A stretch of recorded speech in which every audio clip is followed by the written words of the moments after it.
tu étais vraiment comme une éponge. C'est marrant parce que ça fait vraiment écho avec ma vie à moi, où j'ai commencé à fumer, à boire. Tu parlais aussi d'addiction. Ouais. Du coup, quand là, j'ai un petit peu commencé à boire de l'alcool, de fumer des joints, j'ai assez vite commencé.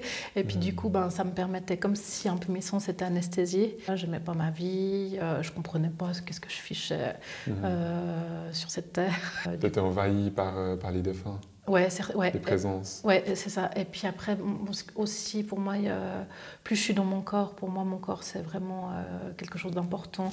Plus je suis dans mon corps, moi, je me sens envahie aussi. Mais quand je ressens un défunt, c'est souvent hyper léger, pour pas dire tout le temps. C'est ça. C'est ça. En fait, ce qui est lourd, c'est souvent l'émotionnel de la personne en face.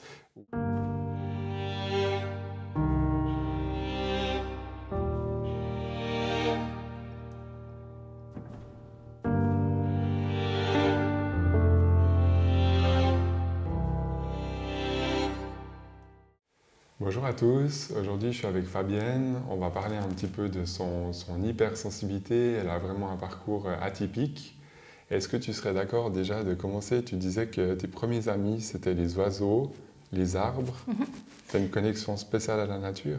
Je pense, ouais. En fait, j'ai pas eu de frères et sœurs petites. J'étais souvent seule. Et en fait, depuis la fenêtre de ma chambre, je voyais des grands arbres, des magnifiques arbres avec plein d'oiseaux qui évoluaient à l'intérieur. Et puis en fait, tout naturellement, quand je m'ennuyais, je regardais par la fenêtre. Et puis c'est comme si mon corps il communiquait avec eux.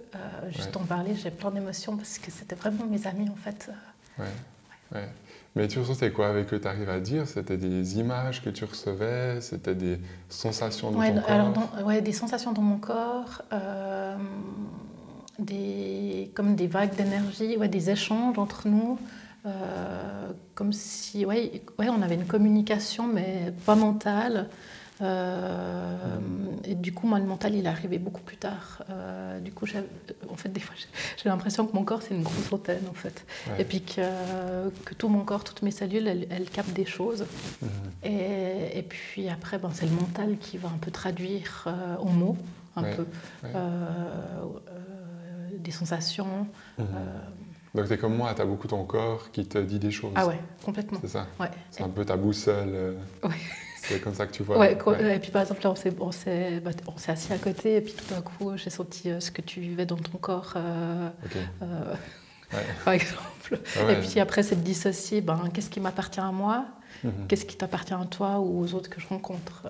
Oui, et le fait, par exemple, qu'on est proche, très vite, tu ressens l'univers de l'autre. C'est un peu ça. Donc le phénomène d'éponge, il est assez fort. Exactement, très fort. Ok. Tu parlais de la méchanceté aussi par rapport aux enfants. Tu as l'impression de ne pas comprendre la méchanceté. Enfin, tu parlais des enfants quand tu étais petite, mais c'est aussi avec les gens en général. C'est les gens en général, C'est un peu, en fait, comme chez le monde végétal et puis animal, pour moi, ce que alors c'est selon ma subjectivité, mais pour moi, ils n'ont pas d'ego. Et puis du coup, c'est beaucoup plus simple avec eux. Alors bien sûr, il y en a certains qui doivent prendre leur place, mais c'est pas la même chose que chez les humains. Et puis du coup, en arrivant à l'école où j'étais plus en contact avec d'autres enfants, c'était un petit peu je restais un peu sidérée des fois en observant des comportements, et puis je comprends vraiment des incompréhensions.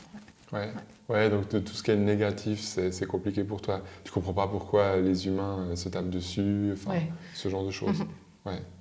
Ça, je pense, ça va parler à beaucoup de gens très sensibles, parce que souvent, on a juste envie de faire des choses avec le cœur, et puis en fait, on comprend pas ceux qui ne fonctionnent pas avec le cœur. Exactement. Ou qui sont trop dans le mental, il y a un décalage en fait. C'est vraiment ça. C'est ça, Et après, tu parlais un petit peu de ton adolescence, tu disais que c'était compliqué, que tu étais vraiment comme une éponge. C'est marrant parce que ça fait vraiment écho avec ma vie à moi, où j'ai commencé à fumer, à boire. Tu parlais aussi d'addiction. Du coup, quand là, j'ai un petit peu commencé à boire de l'alcool, de fumer des joints, j'ai assez vite commencé. Et puis du coup, ça me permettait, comme si un peu mes sens étaient anesthésiés, ou c'était différent. Et puis du coup, je pense qu'il y avait aussi un côté d'autodestruction, clairement. Où où je m'aimais pas ma vie, je comprenais pas qu'est-ce que je fichais sur cette terre. Et puis, voilà. Tu cherches un moyen de t'anesthésier et de couper un peu tous ces ressentis trop forts. Ouais. C'est ça. Ouais. Et puis du coup, après, comme j'étais un peu démontée, je dormais beaucoup. Et puis du coup, j'étais pas en contact avec les autres.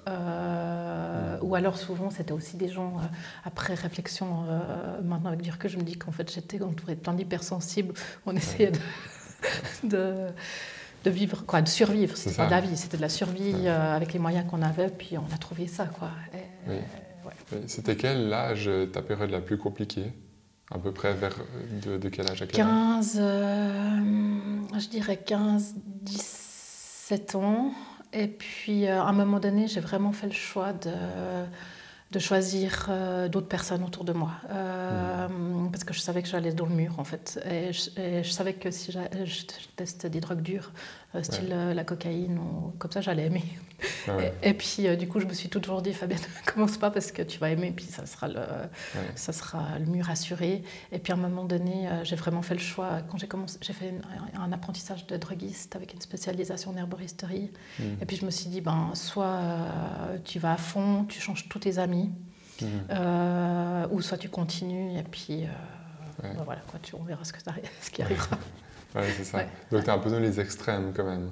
Quand tu commences un truc, alors que ce soit positif ou moins positif, tu y vas à fond. Je pense, je suis quelqu'un de très entière. Donc les addictions, forcément, c'est compliqué. On goûte un bout, puis on continue, quoi. C'est ça. Et donc tout ce qui était boîte de nuit ou des concerts, enfin, je sais pas exactement où tu allais, mais tu te sentais comme une éponge avec les autres. Ouais, puis après, c'était souvent, parce que, en tout cas moi, du coup, je perçois énormément de choses avec mon corps. Et puis du coup, il y a quand même des lieux qui sont quand même assez glauques énergétiquement. Et puis du coup, c'est un peu comme, à l'époque, maintenant j'arrive à faire la différence entre ce qui m'appartient et ce qui ne m'appartenait pas. Mais du coup, je ne faisais pas la différence. Et puis du coup, je tombais un peu dans le trou. Et puis après, j'étais super mal. Il me fallait peut-être 2-3 jours pour m'en remettre. Et puis assez rapidement, j'ai compris qu'il ne fallait plus que j'aille dans ces lieux, quoi. Mais c'était plutôt les boîtes de nuit, concerts, ça allait mieux, parce que c'était souvent des endroits un peu plus intimistes, ou alors c'était des gros concerts, mais c'était style peut-être 2 heures de temps, pas plus d'heures. Donc tu arrivais quand même tu te forçais un peu, j'imagine, des fois, jusqu'à un moment donné où tu n'as plus envie de te forcer. C'est ça. C'est ça. Puis j'ai une période où j'ai voulu vraiment faire comme les autres, cacher mon hypersensibilité. Et puis j'ai changé de travail, j'ai fait quelque chose qui était vraiment loin de mes convictions, mais je voulais être plus formatée. T'as fait quoi comme job? Comme laborantine en chimie, dans l'impression des billets de banque, rien à voir. Alors c'était super intéressant, mais c'était loin de mes valeurs. Donc ça a été un certain temps. Après, tu es revenu à toi. Totalement, C'est ça. Puis aujourd'hui, tu fais quoi? Tu parlais d'herboristerie? Alors j'ai une formation de droguiste avec une spécialisation en herboristerie. Du coup, j'ai un cabinet en tant qu'indépendante. Et puis, j'allie la naturopathie. J'ai un appareil de biorésonance. Du coup, les adultes, ils viennent principalement pour leur corps. Du coup, avec l'appareil, je vais vérifier ce qu'on a discuté. Souvent, le premier rendez-vous, il y a conseil en naturopathie. Et puis après, justement, avec mon corps, quand je me connecte avec la personne, maintenant c'est un choix. En général, après, il y a des gens qui me donnent plein d'informations malgré eux, mais du coup, je perçois en fait, je ressens les malaises de mon corps, et puis je vais les traduire au mieux avec mes mots, ma subjectivité, et puis après, je vais chercher les systèmes de croyances, les schémas, pour libérer les énergies dans leur corps. Donc, par exemple, si je prends un exemple pour moi, imaginons que j'ai mal au ventre, je viens chez toi, tu vas sentir mon mal de ventre, tu vas essayer de comprendre derrière qu'est-ce qui se passe, parce que c'est pas juste la nourriture. C'est ça, exactement. Est-ce que je peux juste, par exemple, quand on s'est assis là, j'ai senti ton stress juste quand tu as allumé la caméra, et puis je l'ai vraiment senti de mon corps, au fait. D'accord. Et puis du coup, si on en a les deux un petit peu de stress, ça amplifie. Exactement. Je comprends bien. Et puis, je sais pas, là, il me vient un exemple à te donner. J'ai 2 enfants, et puis moi, j'ai beaucoup, c'est toujours un un trait de caractère, mais je doute beaucoup de moi. Et puis, en fait, il n'y a pas longtemps, j'ai réalisé qu'à l'école, les tests, en fait, j'avais mon doute, mais je captais le doute des autres de la classe, et puis aussi ce qu'ils percevaient mentalement. Et puis, du coup, je croyais que c'était moi, puis en fait, je me descendais, et puis j'ai réalisé, en fait, il n'y a pas longtemps, au point où je captais même les pensées de certaines personnes. Ouais. Donc, c'était comme moi, je pense, tout un chemin pour décoder qu'est-ce qui t'appartient, qu'est-ce qui appartient à l'autre, de ne pas faire un amalgame avec tout ça, sinon tu crois que c'est toi qui as un souci. C'est ça. Oui, totalement. Ouais. Tu as vécu un truc de particulier, tu as perdu ta maman à 27 ans, tu m'as dit. Oui. Et tu m'as dit qu'indirectement, elle t'avait laissé une sorte de cadeau, alors on se comprend, cadeau spirituel ou quelque chose de plus grand derrière. Oui, alors pour moi, son cadeau, c'était quand j'étais la laborantine en chimie. Elle est décédée c'est venu assez rapidement. Et puis, en fait, c'était la leçon, c'était Fabienne, profite de la vie chaque jour. On ne sait pas de quoi demain est fait. Et puis, arrêter de passer à côté justement, j'étais pas heureuse dans ce travail. Alors oui, j'étais super bien rémunérée, c'était super intéressant. Socialement, ça envoyait. Mais mon âme, elle n'était pas nourrie. Ouais, clairement. Alors du coup... Tu as l'impression quand même que grâce indirectement à son décès, tu as réalisé ça. Oui.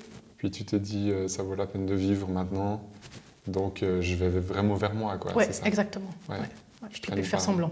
Ouais, donc une belle révélation à toi-même. Oui. Puis à 27 ans, ça va encore. Parce que des fois c'est plus tard ou même pas du tout. Non, c'est clair. Moi, j'ai plein de gens qui, vers 50, 60, se posent plein de questions. Enfin, tu te les as déjà posées vers 27. Moi, je pense que c'est quand même assez jeune par rapport à la moyenne. Quand même. Tout en sachant qu'aussi, les questions, moi, je les pose depuis assez jeune, en fait. Je pense vers 16 ans, j'ai vraiment commencé même à bosser sur moi, entre guillemets. Ouais, d'accord, mais il a fallu 27, en tout cas, au niveau du job, pour que vraiment tu t'écoutes. Donc, c'est comme moi, tu as fait quelques années dans un truc qui n'était pas vraiment toi, et puis après, tu as basculé. C'est juste. Juste par rapport, vu que tu as perdu ta maman, est-ce que tu sens aussi qu'il y a des gens qui perdent quelqu'un de proche et puis qui ont aussi justement des révélations? Parce que moi j'ai l'impression que d'un côté il y a la souffrance, il y a le deuil, tout ça, puis d'un autre côté souvent ça ouvre quelque chose au niveau du cœur, d'insoupçonné en fait, chez la personne. Oui, alors je partage les décès, aussi certaines maladies. Des fois un peu des séparations difficiles dans le couple. Je trouve qu'il y a des fois des gros événements qui perturbent, mais pour moi il y a chaque fois un cadeau derrière. C'est ça. C'est ça. Malgré la souffrance, il y a quelque chose de plus lumineux qui ressort. On pourrait dire comme ça. Oui, totalement. Pas forcément tout de suite, mais quelques temps après, ça vient. Et puis chez moi, c'est un cadeau, c'est que maintenant, quand il y a la vie, il y a une épreuve qui arrive, sur le moment, c'est pas toujours agréable, mais après, je sais que toujours qu'il y a un cadeau.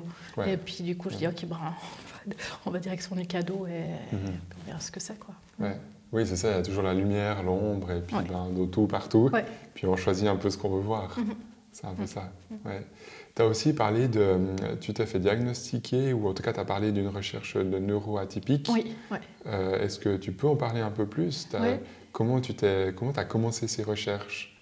Alors, ça faisait déjà assez longtemps que je voyais des choses passer sur Internet, etc., dans les livres, entre autres l'hypersensibilité, ça c'était clair.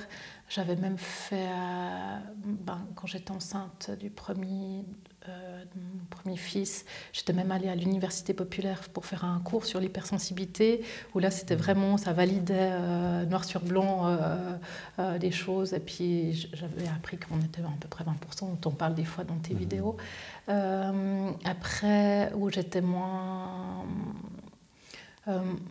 où ça me parlait moins, il y avait plusieurs personnes autour de moi qui me disaient que je devais être au potentiel. Alors après, c'est toutes des étiquettes que j'aime moyennement, mais cependant, ça met des compréhensions que notre cerveau ne fonctionne pas la même chose que d'autres personnes. Et puis, il y a 2 ans, suite à un événement avec mon père, qui m'a perturbée en fait. Je me suis en fait il y avait plusieurs fois où je m'étais posé la question par rapport à Asperger, en fait, au trouble du spectre autistique. Oui. Et puis, en fait, je me disais non, parce que, entre autres, il y avait plein de clichés dessus qu'on ne regarde pas dans les yeux. Puis moi, justement, je regarde trop dans les yeux, en général. Et puis je dis non, mais absolument pas. Et puis, en fait, en cherchant... du coup, ils ont fait évoluer ce trait au féminin. En fait, c'était un spectre qui était très connu pour les hommes, mais pas pour les femmes. Puis ils ont vu qu'il y a des grosses différences. Et puis, en cherchant sur Internet, je me retrouvais vraiment énormément dedans. Puis j'avais des doutes. Puis je me dis, vas-y, fais le pas d'aller chez une psychiatre et regarde, et puis au moins c'est posé. Oui. Et puis là, justement, il y a pas mal de lettres qui sont sorties. Et puis moi, ça m'a mis... des fois, j'en parle quand je pense que ça peut rendre service à quelqu'un, mais pour moi, il n'y a pas de bien ou de pas bien, en fait, là-dedans. C'était plutôt une acceptation de dire, OK, je ne rentrerai jamais dans le moule. Ouais. Par exemple, j'entends 20 décibels en dessus de la moyenne des gens.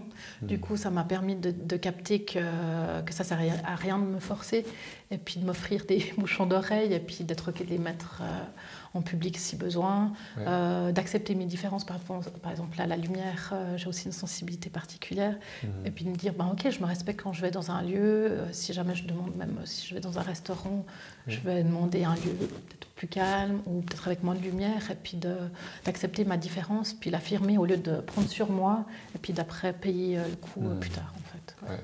Oui, parce que même si c'est des étiquettes, tout ce qui est neuroatypique, en lien avec des tests psychologiques, j'imagine que tu as fait beaucoup de tests. Ouais. C'est ça? Ouais. Même si c'est des étiquettes, je pense que ça peut calmer quelque chose au fond de nous. Donc si on a besoin de suivre ce chemin, ça vaut quand même la peine d'y aller. On n'est pas obligé de le crier sur les toits, je suis comme ci, comme ça, on s'en fout. Mais pour ta compréhension à toi, et puis de te dire, oui, je me sens peut-être différente depuis longtemps, c'est pas pour rien. Ouais, c'est il y a peut-être quand même le côté neurologique qui fonctionne un peu différemment. Ouais. Et puis c'est vraiment prouvé au niveau du cerveau que c'est d'autres connexions. Oui. Et puis aussi j'ai appris assez récemment qu'en fait, pourquoi on se reconnaît aussi entre neuroatypiques, c'est qu'on a nos façons de fonctionner. Et puis pourquoi aussi on se sent... moi, je me suis longtemps sentie extraterrestre. Et puis c'est qu'en fait, nos cerveaux ne fonctionnent pas la même chose. Et il n'y a pas un cerveau qui fonctionne... Vraiment, pour moi, c'est important de l'exprimer, qu'il n'y a pas un qui est mieux que l'autre. Parce que des fois, il y en a qui... Des fois, je trouve que ça amène de l'énergie de séparation. Oui, bien sûr. Ouais. C'est pas mieux, moins bien, mais c'est des particularités. Oui. Comme tu dis, justement, cette hypersensibilité... Alors, je ne pense pas que tous les hypersensibles sont neuroatypiques, je ne pense pas, mais je pense que dans les hypersensibles, il y a un petit pourcentage justement de neuroatypiques, donc il y a peut-être encore une sensibilité en plus avec ce fonctionnement cérébral.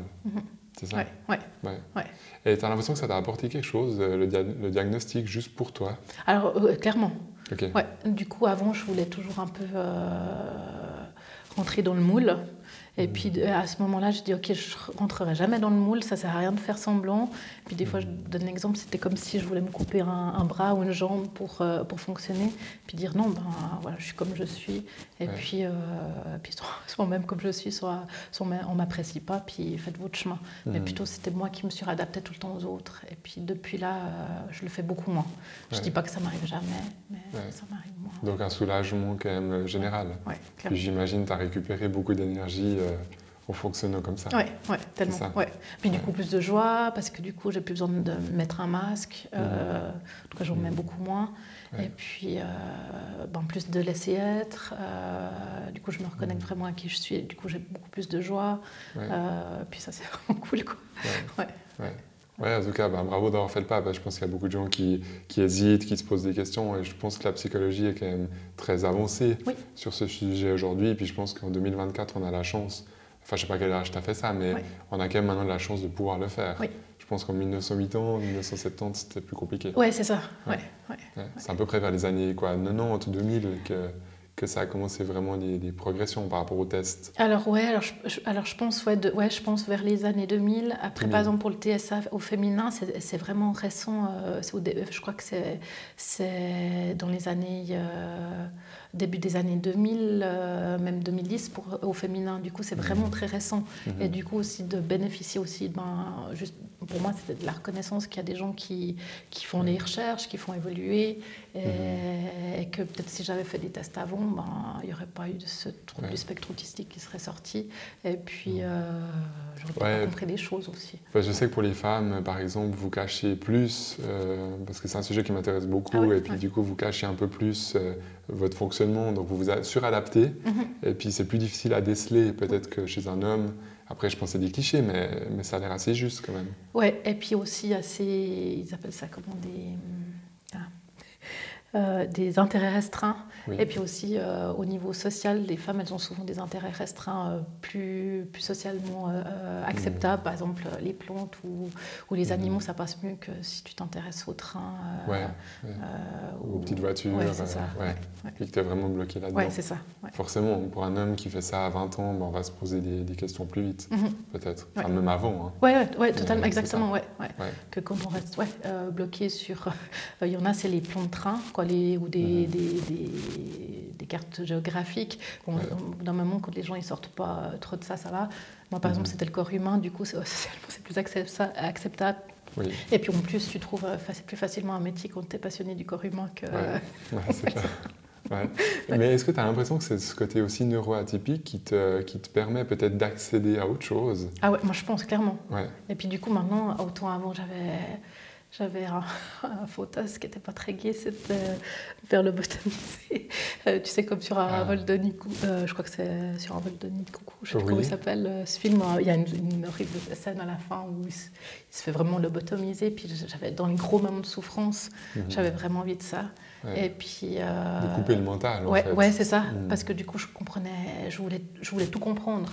Ouais. Et puis, il y a plein de choses qu'il n'y a rien à comprendre, en fait, plutôt à être. Oui. Moi, je me demande si ce côté neuroatypique, c'est un questionnement que j'ai, mais que je n'ai encore pas de réponse. Hein, mais je me demande si ça ne nous permet pas peut-être d'accéder des fois à d'autres portes que peut-être pas tout le monde, ou peut-être plus facilement, tu vois, que d'autres personnes. Typiquement la médiumnité, tout ce qui est un peu de l'invisible, en fait. Ouais. Mais c'est une question ouverte, je n'ai pas la réponse. Mais je me demande si ce n'est pas en lien aussi avec le côté neuroatypique. Ça pourrait pousser un peu dans ce sens. Oui, mais je pense aussi. En tout cas, moi, je te rejoins. Après, j'ai pas les preuves, mais j'ai la même supposition. Ça ne veut pas dire que si on est neurotypique, on ne peut pas faire de médiumnité. Je pense qu'on peut quand même développer un bout, hein, ça c'est clair. Mais vu qu'on est, je pense, à fond dans les choses, tu es très entière aussi. Donc il y a ce côté-là, peut-être ça permet d'ouvrir sur ces sujets invisibles, en fait, un peu plus facilement, peut-être. Parce que pour toi, c'est quand même naturel depuis toute petite. Ouais, c'est ça. Ouais. Les arbres et les oiseaux, je veux dire, personne t'a dit de communiquer avec eux. Ah non. Ça s'est fait. Ouais, c'est clair. Ouais. Et tu parlais aussi des entités sans corps. Alors, c'est dans le sens où tu ressens les âmes, un peu individuellement du corps physique. Ouais, exactement. Ouais. Pour moi, je fais la différence entre le corps. Nous sommes une entité, une âme, et dans un corps.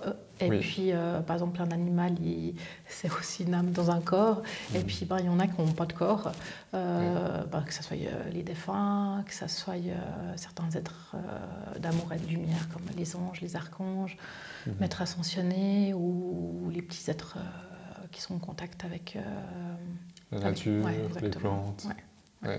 Donc toi, tu sens bien ces deux parties. Oui. Du coup, que tu regardes quelqu'un, ou tu as l'impression qu'il y a le corps physique, et qu'il y a une autre partie, peut-être que tu vas ressentir dedans, mais c'est clair pour toi. Oui, la limitation entre les deux. Ah ouais, totalement. Pour moi, c'est deux éléments très différents et je distingue clairement. Ça, c'est hyper intéressant. Moi, j'ai aussi beaucoup dans mes séances, ou même quand je discute avec des gens, alors peut-être plus que 30 secondes, mais il y a quelque chose qui se sépare entre le corps et puis ce qu'il y a vraiment au fond. Puis pour moi, ce qu'il y a vraiment au fond, c'est ce que j'appellerais l'âme, mais c'est l'énergie de la personne. Oui. Donc c'est finalement la vraie, on va dire la vraie chose, la vraie substance. Et puis le corps est juste le véhicule qui avance. Oui, exactement. Puis qui nous permet d'expérimenter. Et du coup, qui fait notre sensibilité pour moi. Complètement. Et par rapport aux défunts, si tu es d'accord qu'on en parle, est-ce que ça t'arrive d'en ressentir quand tu es avec des patients ou des gens qui viennent te voir? Oui, alors maintenant j'ai un peu créé un contrat avec eux, que j'avais envie d'être en contact seulement, que je leur permettais seulement quand je travaillais, quand je travaille, parce qu'autrement, des fois c'est un peu compliqué pour moi. Ouais. Tu étais envahi par les défunts. Les présences. C'est ça. Et puis après, aussi, pour moi, plus je suis dans mon corps, pour moi, mon corps, c'est vraiment quelque chose d'important. Plus je suis dans mon corps, moi, je me sens envahie aussi. Et du coup, je chemine à ce niveau-là. Plus j'avance, plus j'accepte d'être dans ce corps.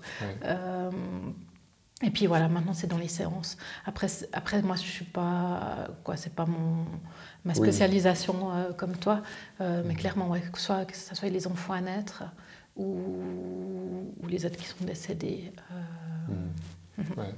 Donc en tout cas tu les sens, même si c'est pas ton sujet principal.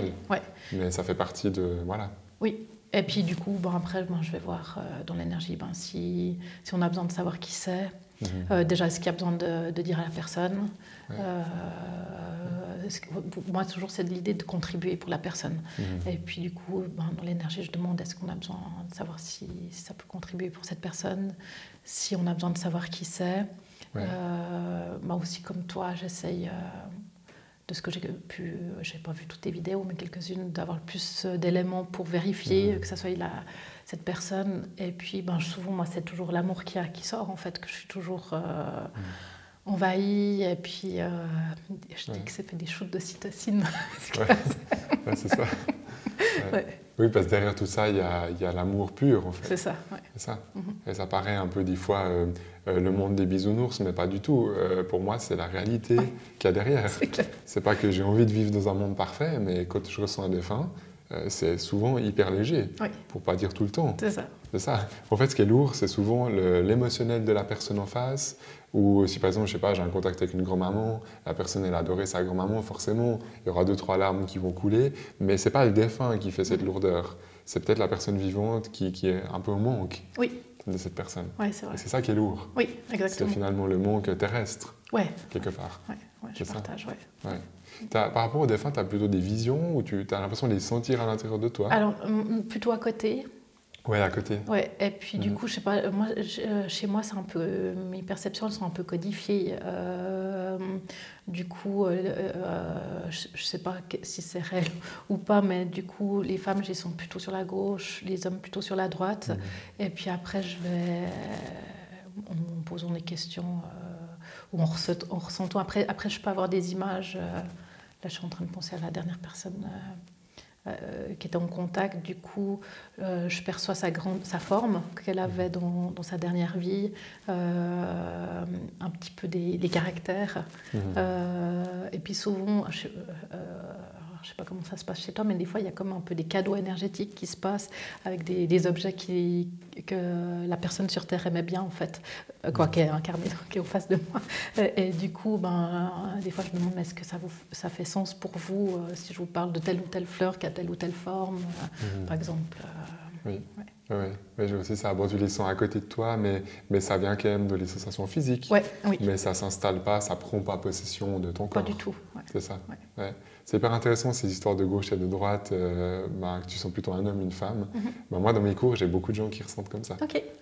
Puis même des gens avec qui je discute me disent je ressens par exemple un défunt à gauche, je ressens un vivant à droite. Enfin, il y a beaucoup une histoire de gauche et droite quand même. Et je pense qu'on se repère comme ça. En fait, quand on est en contact avec l'invisible. Exactement. Puis du coup, ça me fait des codifications de comment je vais parler. Et puis après, je demande à être le plus fine pour exprimer. Parce que pour moi, les énergies, les mots, ça restreint l'énergie, en fait. Et du coup, d'être le plus précis, la plus précise possible. Et puis des fois, je vais même mimer ce que je vais ressentir dans mon corps parce que j'ai pas les mots, tu vois. C'est un truc un peu bizarre. Mais... C'est ça, où tu vas peut-être utiliser un mot, puis tout d'un coup, la personne va dire mais c'est bizarre, vous répétez 3 fois le même mot. Et ma grand-maman ou mon grand-papa ou je sais pas qui me disait tout le temps ça. Ou des mots que toi tu n'utilises pas, tu sais.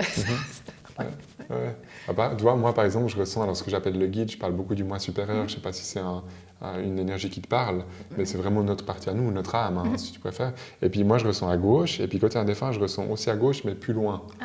Donc c'est comme si mon guide vient tout près, et ensuite le défunt vient se coller avec l'énergie du moi supérieur.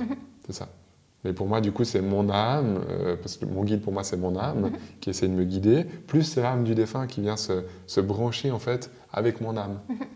Donc c'est marrant, c'est comme s'il y a une histoire de distance, comme ça. Ouais. En tout cas, c'est passionnant. Oui, vraiment, on pourrait parler. C'est ça. C'est ça. Est-ce que tu utilises aussi tes mains pour toucher les gens? Est-ce que tu utilises l'énergie à travers tes mains ou tu as une autre façon de faire? Alors, assez rarement les mains. Des fois, ça peut, mais c'est plutôt rare. Autrement, j'ai plutôt l'habitude de scanner le corps des gens. Oui. Et puis, puis du coup, moi, je demande l'endroit prioritaire pour libérer le plus de choses en même temps, parce que des fois, ça fait un petit peu domino, tu sais, tu prends un truc et puis du coup, ça défait plein de choses dessous. Et puis, du coup, quand le corps il va bien, pour moi, il est transparent, lumineux. Et puis, quand il y a une charge énergétique, émotionnelle, quoi, quelle qu'elle soit, je la vois plus foncée. Et puis du coup, je me connecte, du coup je ressens dans mon corps exactement où c'est. Alors je vérifie avec la personne si elle sent ce lieu. Souvent il y a quand même une tension, soit une douleur. Et puis après je vais voir s'il y a un système de croyance un peu. Des fois c'est des phrases que les gens qui se tournent en rond. Alors je leur demande si ça leur parle. Des fois ça peut être des schémas aussi, soit des schémas qu'ils ont créés eux-mêmes dans cette vie, soit des schémas qu'ils héritent de leur ligne ancestrale et génétique. Des fois, pour moi, on a eu, selon ma vérité, on a eu plusieurs vies. Du coup, on peut des fois accéder à des trucs d'autres vies. Et puis même des fois, on capte des choses du collectif. Et puis moi, mon idée, c'est de travailler sur ces 4 niveaux. Ouais. Et puis très souvent, j'imagine que ça parle à l'autre. Oui, totalement. C'est ça. Ouais. Ou alors les gens, ils ne comprennent pas trop pourquoi, mais je sais pas, ils sont émus ou il y a quelque chose qui se passe. Alors, il y a souvent beaucoup d'émotions. Après, des fois, c'est... du coup, j'ai la capacité de pouvoir revenir en arrière dans le passé. Et puis, par exemple, je sais pas, là, j'ai l'exemple d'une dame qui avait eu un accident adolescente. Et puis, il y a beaucoup d'énergie qui s'est figée. Et puis, du coup, de remettre du mouvement. Et puis, même le corps, il avait... Parce que je voyais énergétiquement la charge derrière son dos. Et puis, en fait, moi, je n'avais pas vu que dans son dos, là, son corps, il avait pris la forme, tu vois. Et puis, du coup, après, elle se sentait plus légère. Et puis, du coup, ça faisait sens, même sans savoir exactement ce qui s'est passé derrière. Du coup, c'est super intéressant. Et puis, chez moi, du coup, c'est chaque fois un voyage. Je pars avec une personne. Je sais que je commence le voyage avec cette personne, que je finis le voyage, mais pendant ce qui se passe, c'est toujours une découverte. Ouais. Et je pense que tu es d'accord avec moi que si quelqu'un a un problème à un genou, par exemple, c'est rarement le genou qui coince, en fait. Il y a vraiment quelque chose derrière. C'est ça. Je pense que tu le vois beaucoup. Ah ouais, presque tout le temps, en fait. Presque tout le temps. À part si c'est vraiment mécanique, mais c'est assez rare que le mécanique vienne pas de quelque chose d'autre. Oui, c'est ça. C'est ça. C'est un peu, pour moi, le côté physique, c'est un peu le dernier maillon de la chaîne. Puis avant, il y a vraiment tout ce qui est énergétique. Et si tout ça, c'est bien tranquille, le physique est tranquille aussi. Exactement. C'est un peu ça. Oui. Et puis, des fois, c'est aussi les douleurs. Là, j'ai recommencé à faire des méditations de groupe, du coup de guérison. Et puis là, il y avait une dame qui avait elle disait qu'elle avait une douleur 9 sur 10. En arrivant, pendant la méditation, elle avait 0 douleur. Et puis on finissait, elle l'avait de nouveau. Puis je dis, là, s'il n'y a pas un truc énergétique, puis je trouve ça juste fabuleux, en fait. Ouais, c'est cool. Ça fait combien d'années que tu fais ça? Depuis tes 27 ans, à peu près, non en fait, mon premier degré de Reiki, je l'avais fait à 16 ans. Du coup, là, j'ai 43 ans aujourd'hui. Du coup, je suis tombée un peu dans la marmite toute petite. Et puis, avec ma sensibilité, déjà avec les plantes, comme je communiquais avec elles, puis le corps, déjà, même en choisissant mes plantes à la droguerie, je choisissais de cette manière-là. Alors aussi avec le mental, mais en réfléchissant, mais aussi beaucoup... intuitif. Beaucoup d'intuitif. Et puis en posant les questions plutôt déjà... Et du coup, de 16 à 43, c'est quand que tu as pu vraiment, juste pour situer... 21 à 22 à 27. D'accord. Ouais.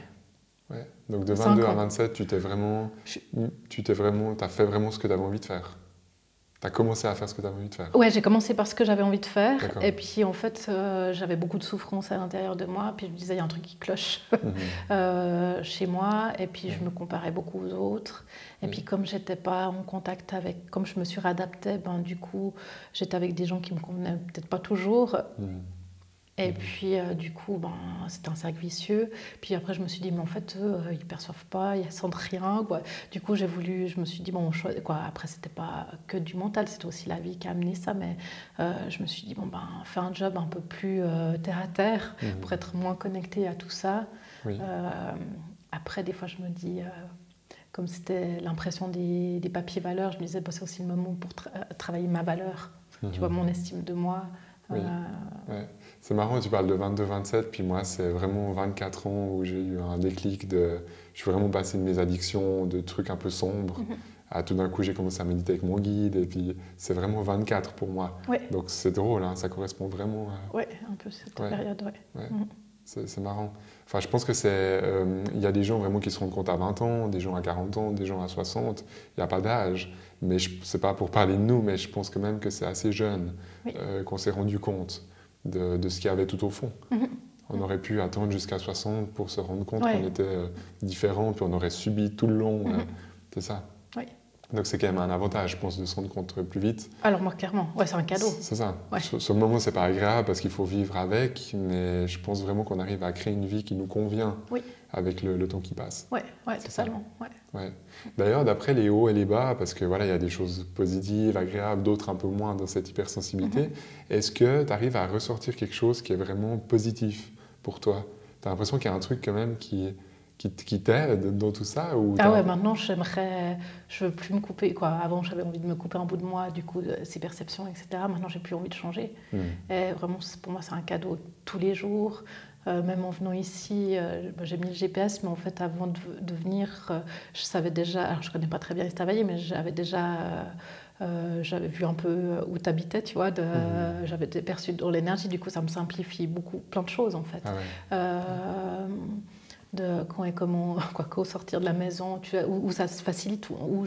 Maintenant, j'ai beaucoup plus de facilité, d'aisance dans ma vie, où j'ai l'impression toi, tu appelles ça ce moi supérieur, du coup, pour moi, c'est plus le côté divin, quoi, pour moi. Bien sûr. Mais du coup, ça facilite tellement la vie, je suis plus en contact. Du coup, comme c'est plus facile, du coup, j'ai l'impression d'être une magicienne, du coup, ça me fait de la valorisation, du coup, ça me donne la confiance en moi. Après, je suis plus joyeuse, et puis, en m'autorisant à être qui je suis... c'est quand même plus cool que quand on est contrôlé. Qu'on est coincé un peu, c'est ça. Donc quand même, en tout cas aujourd'hui, si tu prends qu'aujourd'hui, c'est vraiment un plus. C'est devenu une force. Vraiment. Mais tout en sachant qu'il y a plein de fois où j'ai voulu quitter ce plomb. Je pense que je l'aurais jamais fait, mais je dis pas que ça a été un chemin facile, quoi, pour les gens qui vivent des moments difficiles. C'est pour ça que pour ceux qui nous écoutent, quand même, de comprendre, on n'est pas en train de dire juste que d'être hypersensible, c'est cool pour tout le monde, mais par contre, quand on a compris un peu comment ça marchait, puis je pense surtout quand on s'accepte, moi j'ai l'impression que c'est la clé. Si on lutte toujours contre, on va se détruire soi-même. Typiquement les addictions, nous deux on a été là-dedans, alors que maintenant on a réussi à en faire peut-être une force. Mais c'est vrai qu'il y a quand même tout un chemin. Et si tu reviens un peu en arrière, quand tu avais, je sais pas, 16 ans, 20 ans, est-ce que tu as quelque chose que tu aurais voulu qu'on te dise ou qu'on te fasse comprendre pour t'aider un peu sur ce chemin que tu as peut-être dû comprendre par la force des choses? Alors, ce qui me vient, la première phrase, c'est qu'il n'y a rien qui cloche chez moi. La deuxième chose, je pense, c'est de trouver des personnes qui nous inspirent. Pour moi, c'est ce qui se passe toujours. J'essaie de trouver quelqu'un, une ou plusieurs personnes qui sont en avance sur leur chemin par rapport à moi, et puis que je vois que c'est possible, et aussi où je peux que j'ai l'impression d'avoir une ressemblance avec eux, de me retrouver dans leur façon de parler. Et c'est aussi pour ça que j'ai choisi de faire cette vidéo avec toi, même si ça me sort de ma zone de confort, c'est que je me dis, si ça peut contribuer, si des personnes peuvent se retrouver dans mon histoire, si ça peut les soutenir dans leur chemin, c'est ça. Une des choses, c'est revenir dans son corps. Pour moi, c'était vraiment une clé, parce que je fuyais ce corps de toutes les manières que ça soit. Et je pense que d'en prendre soin, d'être dedans, ça évite beaucoup de choses. Tu fais des enracinements du coup pour être dans ton corps ou tu as d'autres méthodes qui t'aident? Ouais, alors, alors ça c'est connexion à la terre, au ciel, ça c'est clair. Vraiment, tous les matins, quand je me réveille, je dis bonjour, quoi. Comme pour moi, mon corps, je me dissocie de mon corps, du coup, quoi, dissocier, c'est pas le bon terme, mais que je fais une différence, je lui dis bonjour. C'est physique et ton âme. Ouais, c'est ça, exactement. Du coup, je lui dis tous les matins, je dis bon, on va collaborer ensemble, quoi, c'est devenu mon meilleur ami. Même je lui demande, par exemple, comment on va s'habiller aujourd'hui pour être confortable, parce que des fois, il y a des idées, je sais pas, du mental, mais du coup, lui, il a peut-être envie d'autre chose, de sensations sur le corps, ou même par rapport à manger. Voilà, une collaboration. Ouais, c'est hyper intéressant quand tu dis de communiquer avec le corps, parce que moi, je fais beaucoup ça, du coup, avec mon guide, avec le moi supérieur, tu vois, mais après, ça se relie, tout ça, t'es d'accord? Ouais, mais pour moi, alors en tout cas, c'est communiquer avec le corps et puis communiquer avec le moi supérieur. Oui. L'un n'empêche pas l'autre, et même les deux sont nécessaires où j'en suis. Ouais, mais t'as l'impression que ça se contredit ces deux parties? Absolument pas. Ouais, voilà, c'est ça. Absolument Parce pas. que pour moi, si on imagine, c'est une ligne directe, et c'est pas comme ça. Ouais, non. C'est aligné. Oui, puis ils vont toujours ensemble. Quoi, ils se contribuent l'un à l'autre, et plus je suis dans mon corps, plus je suis en contact avec... Oui, complètement. C'est ça. Ça se confronte pas, ou c'est pas un combat entre les deux. Absolument pas. Si je ressens bien mon corps, du coup, dans mon langage, je ressens bien mon guide, je ressens bien ma partie divine, comme tu expliques. Par contre, si je ressens pas mon corps, je m'éloigne de ma partie spirituelle. C'est ça, C'est ça. Ouais. Et puis peut-être qu'aussi par rapport pour les gens qui se cherchent sur ce chemin, je pense que aussi, parce qu'on a parlé de la neuroatypie, puis des fois que j'aime bien faire attention, c'est chouette, oui, si on a besoin de passer par là, si on se ressent là-dedans. Cependant, des fois, il y a des gens qui se cachent beaucoup derrière ces étiquettes. Et pour moi, il y a un travail à faire. Que des fois, selon moi, c'est un peu trop facile de se cacher là derrière. Et qu'il y a plein de choses qu'on peut travailler sur le système nerveux, sur les surrénales, sur les neurotransmetteurs, plein de choses au niveau du corps vraiment. Et puis aussi des mémoires post-traumatiques, parce que souvent les gens hypersensibles, ils ont quand même un peu morflé dans leur vie de ce que je perçois. Et puis ça laisse quand même des traces et qu'on peut vraiment faire quelque chose. Ouais, que le diagnostic, c'est pas la finalité. Non, c'est ça. Au contraire, ça peut peut-être être le début d'une nouvelle vision, mais après d'aller à l'intérieur de soi surtout. Oui, c'est ça. Parce qu'il n'y a pas juste une psychologue qui peut me mettre un tampon de quelque chose. Si je ne vais pas au fond de moi, je vais être coincé tout le long. Oui, c'est ça. Puis des fois, il y a des gens qui se mettent un petit peu, alors je ne dis pas tout le monde, mais des fois ce que je perçois un peu en victime, ou tous les autres c'est des cons, ou je ne sais pas quoi. Et puis que pour moi c'est un peu trop facile, où j'en suis actuellement, de penser comme ça. Merci beaucoup en tout cas pour le partage. Avec plaisir. Merci aussi d'être sorti de la zone de confort, c'est pas évident. Mettez un petit pouce si vous aimez cette vidéo. Vous pouvez aussi nous dire dans les commentaires si son parcours ça résonne, ça peut être intéressant pour elle, pour moi, puis pour tous ceux qui regarderont. Et moi je vous dis à tout bientôt pour une prochaine vidéo.